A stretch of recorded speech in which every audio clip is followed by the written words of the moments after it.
we got to understand that racism is a system of denying and deforming a people's history, humanity, and right to freedom using the species concept of race as justification. They conquer people, beat them down, and have a system of institutional interlocking institutions to keep them in check.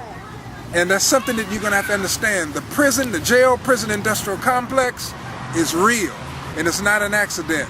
And it's on the stock market as we speak. You can buy stock in prisons. Right. So that's that's an institution that profits off the misery of people. And although Barack Obama we're taping this in July, we don't know what's going to happen in the future. If he becomes president, takes the office in January of 2009, white supremacy, racism, structural, not your relationship with your white friends, your white mama, white daddy, your white friends at college and school, but racism is still going to reign supreme, although Barack is still president. Exactly. We must understand, as H. Rap Brown said in 1969, he's now Jamil El-Amin, and he's incarcerated. But he said this, he said it is the system that manipulates the individual, not the individual manipulating the system. And when you're at that high level in terms of a president, there are all kind of forces at work to challenge and check what that president is able to do.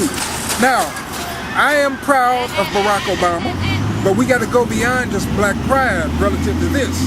We have to organize our people, as Dorothy Tillman often says, so that we can, force some things in our people's image and interest. Even if you got a black president, we're going to have to be able to do that. I can't show these children. You're going to show just a little quick second. I can't really show the children. I want to look at them, because I don't show their faces. I don't have proof of their parents. But I want the children, that's what it's about. We got children right in front of us. They're playing right here in Mandrake Park. That's what it's about. How do you get actually black women to embrace what you're saying? Because black women want integration now, integration forever, okay? Or they ain't even thinking about the future. See these babies out here? I really can't show them, but there are not these babies out here. But how do you get these black women to understand that what you're saying is important to their very survival? Well, again, our people, both men and women, Mark, have been bamboozled, hoodwinked, and tricked, as Malcolm X would say. So it's not just the women. We have conscious black women, we have conscious black men. Okay. We have unconscious black women, too many of them, and unconscious black men, too many of them. Yeah. So we don't want to get into I do. a thing. I want to get into it, but I know, but saying, but how do you get that? But how you do it is, we got to launch that culture revolution that Malcolm X talked about. And that takes into consideration the family. The Nation of Islam is a good example of what you can do, because they have been practicing cultural revolution under religious Islamic principles and nationalism for about 100 years almost. You know what I'm saying? So we have to look at the various organizations and alternative institutions in our community for some of the answers where we can begin to train people. So we have all these babies here, and we send them to most of them go to the public schools. Exactly. And most of them, I hate to say this, most of them the teachers are black women or white women or white men. Exactly. They don't have this consciousness. And if you talk that, look, I come in the classroom, they like, oh, Mark, don't talk that black stuff.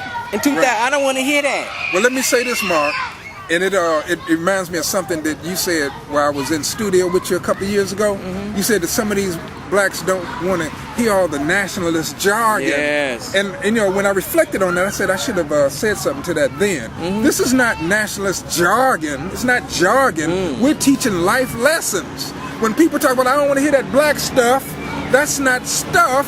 Those are guiding principles.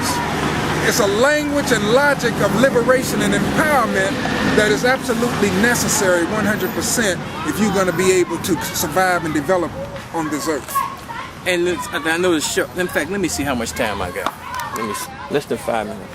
I had to stop the camera so I could see. I got less than 5. I get a little camcorder here. We're doing the whole show. Remember, this is international. This goes on the computer. It's international when it goes up on the computer. Okay, now since you say it's international, I know it's a lot of black folks in London and England and on the continent. Yeah. A lot of the principles that I talked about that are applicable to African people in America are also applicable to our people outside of America. Because our people on the African continent are in a mess also. We're in a mess wherever we've been scattered. And so we must But it's a mental mess. A lot of it's a mental mess. It's mental, really. Because I think it's just because ignorance is pervasive, it reigns supreme. And that's what we try to do. So what you trying to do, what we're trying to do electronically through the computer here, is that I think if people actually was exposed to other information, other than that silliness we see on BET and CNN, it would change the mindset. That's what we're trying to do, trying to change the mindset to give some information like, oh, I see, okay, so there's something else out there. Exactly. So give us a little wisdom. Now, I wanted to let folk know that I'm 57 years on the planet, and I've been writing about my life, and at some point, with the help of Marc Sims and some others who've already published books, I'll be able to publish this book, The Autobiography of Mansong Kulubally, a story of service and class suicide. Well, let me tell you right now, you don't call it that. That's why I call my book, my book is out of print now.